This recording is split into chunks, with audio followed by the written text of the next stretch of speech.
Hello there. Today we're talking about Han, and specifically Han Green. And I want to shout out Spiral Soap, who asked me for my favorite Han deck. I actually play Han in basically every color. I think he's one of the most fun heroes, and I think he's one of the most flexible heroes for a bunch of different reasons that we'll get into. In this deck specifically, uh, we're playing resupply to bring Han out even faster, to get U-wing reinforcements off, to do some really fun things. So let's talk about the deck. First off, you can see that there's a lot of cheap units in here, right? I've got 2, 5, 6, 7, 8, 9, 10, 11, 12 turn 1 plays, technically 15 if you count the Vanguard Ace, which I don't because this is a late game card in my mind. But because of Han's ability that lets us put a card from our hand into play as a resource, we could actually add 5 more space units, the Falcon and the 2 Consortium Star Vipers, and then these 9 cards, Ezra, Akbar, and Echo Base Defender, and resupply as turn 1 plays. For that matter, Spark of Rebellion is a fine turn 1 play. So there's really only a few cards. It's basically Han, Steadfast Battalion, Bright Hope, Home One, U-Wing Reinforcements, and the Vanguard Ace that we don't want to see in our turn 1, right? So the odds of not playing turn 1, it's just not going to happen. We're going to have a good start with this deck where that may be a weakness of some other decks. Specifically on turn 1, it is worth thinking about, do I use Han's ability to drop a 3-drop, or do I start with a 2-drop or a 1-drop? And I'll say that it's very rare that I use his ability, because every time you use his ability on his leader side, you're basically putting yourself at a card disadvantage, right? You're getting more resources now, so you're getting a tempo advantage, but you're going to run out of options later. So I might be tempted to do it if I can get Ezra out, because Ezra kind of solves that card disadvantage, because he, as long as he's alive and can complete an attack, he can basically let you play the top card of your deck. So it's not quite as good as having it in your hand, but it is good. Maybe it's worth it for the Falcon too, right? If we're up against an aggro matchup, or even a Consortium Star Viper, and our opponent plays an A-Wing, it might be worth it to either ambush in the Consortium Star Viper to kill it, or to drop the Falcon to kill it, just to slow them down. But typically, I'm happy to play a Battlefield Marine, a Crafty Smuggler, even Mon Mothma to go grab one of my 3-drops can be good. Okay. Alliance Dispatcher is actually quite fun in this deck, and we'll talk a little bit more about why later. But that's also one that I'm not sad to see. So Crafty Smuggler, Battlefield Marines, Bale, and Mon Mothma is a one of. We'll kind of get those out of here. We'll chat about the rest of these. Okay, let's shift to talking about space. This is one of the strongest space lanes, I think, of any deck that I've built. The Falcon is just insanely nuts. It's hard to deal with because you can't consistently kill it. It trades with any 3/3s and then can run away, heal, and come back again. It comes in ready, so sometimes your opponent gets you in a late game scenario where you just need a couple damage to finish off the base, but they've wiped your board. Falcon can save you there. Consortium Star Viper, another amazing ship at 3, trades into A-Wings and Inferno 4s. Bright Hope is basically 6 extra health for your base if your opponent is strong in space. And even if they're not, you can do some really fun things with Bright Hope. And so this is where I want to talk about tricks for a minute. Our units have quite a few tricks to them, right? So Akbar, Bale, Mon Mothma, the Dispatcher, and Leia are all great units that have either when enters play effects, or letting us draw cards or make guys cheaper. We can drop Bright Hope to return any of those to our hand to draw another card.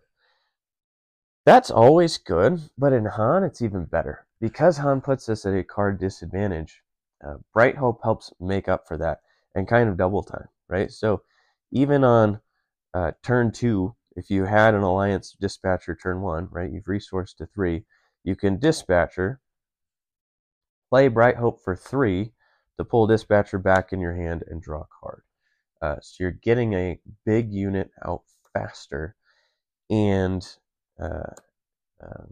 fueling some card draw that can help with Han's ability, which is great.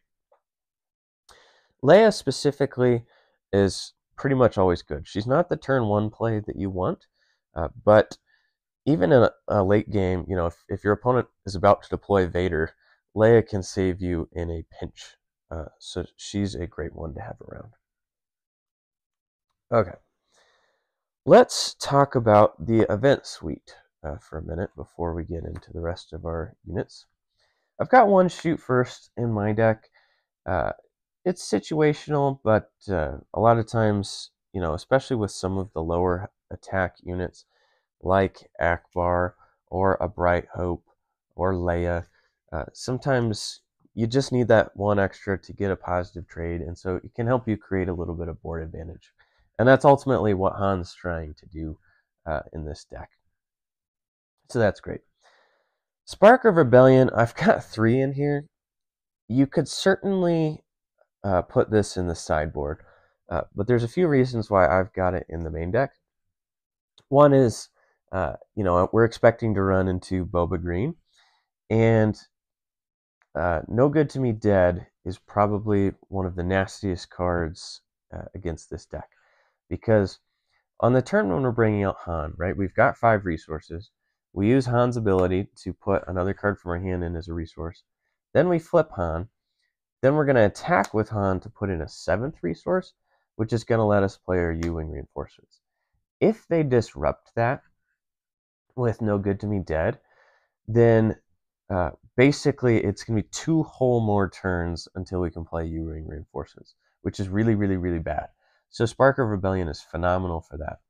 It's also good even beyond that turn, because once we have played U-Wing reinforcements, our board is probably going to be close to a critical mass, where if we can just keep our pieces out, we're going to win.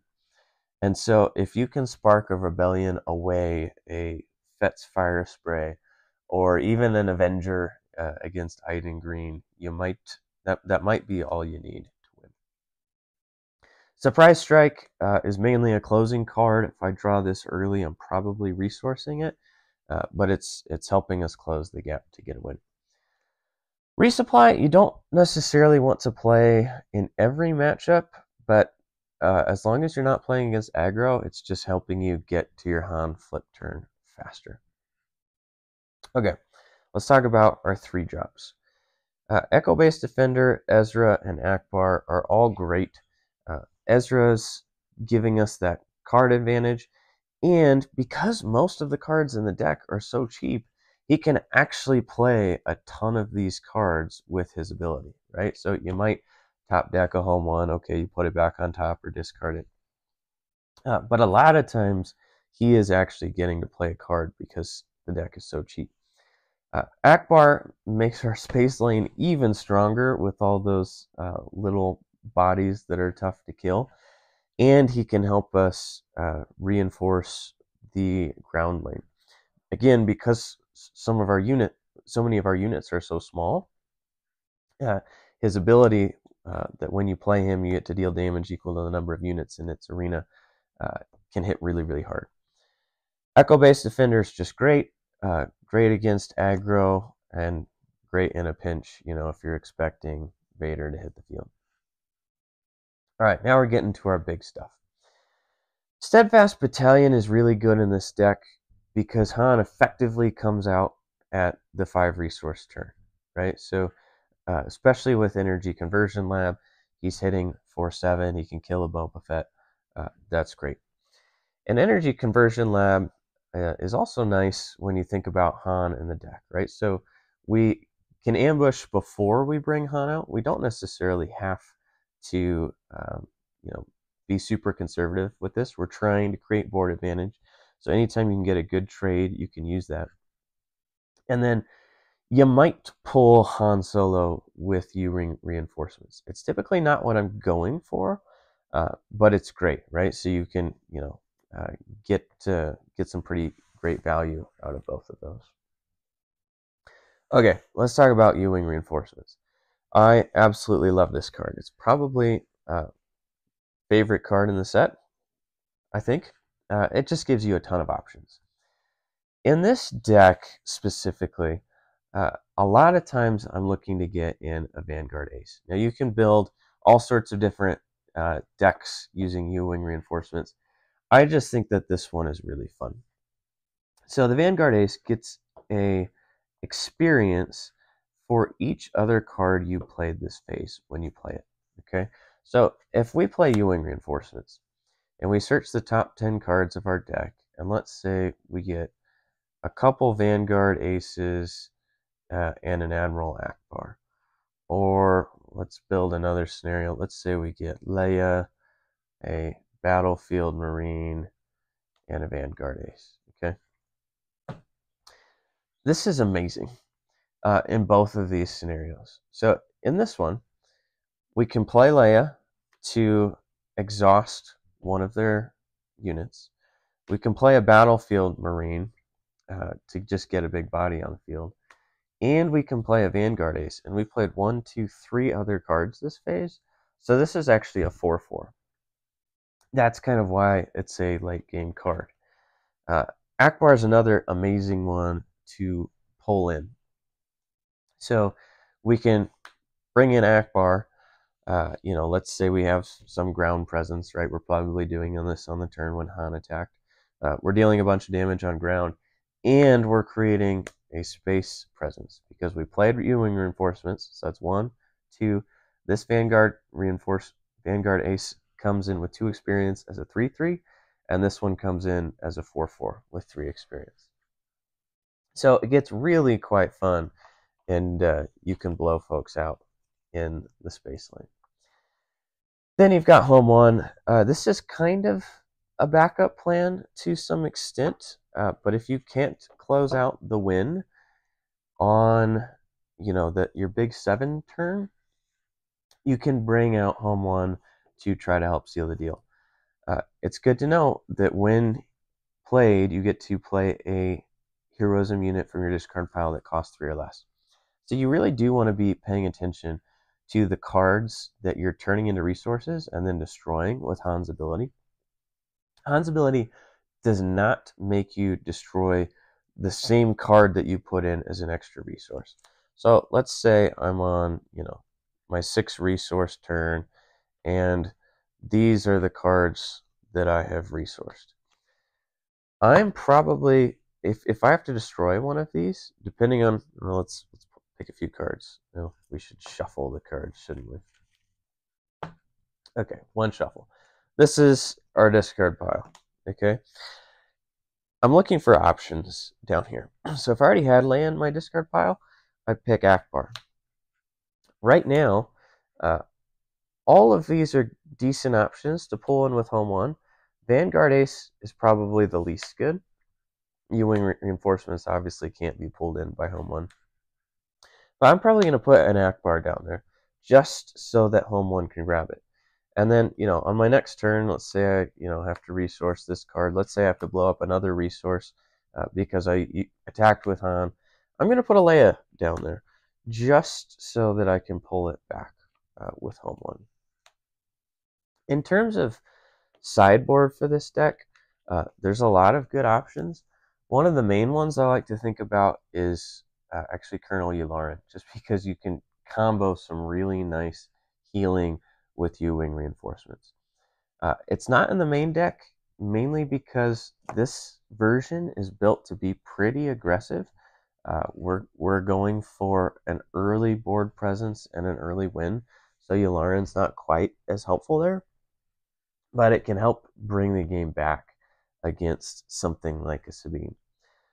So Spiral Soap, I hope this was helpful, and feel free to let me know what you want next.